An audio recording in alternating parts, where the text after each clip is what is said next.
ঘটকের মাধ্যমে বিয়ে করা কি জায়েজ? ঘটককে পাত্রীর ছবি দেওয়া যাবে কি?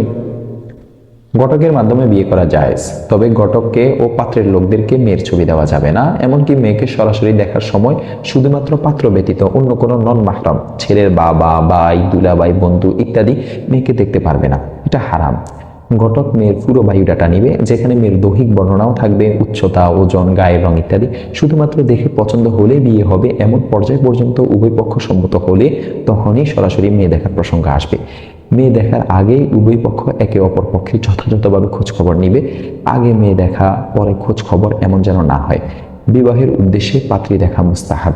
দেখতে পারেন সহিহ মুসলিম হাদিস নং 1424, মিশকাত হাদিস নং 3098, ইবনে মাজাহ হাদিস নং 1968।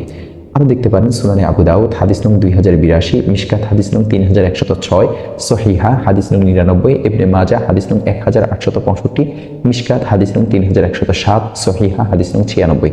সুতরাং বিবাহের উদ্দেশ্যে ছবি দেখা জায়েজ, তবে কিছু শর্ত পূরণ করতে হবে।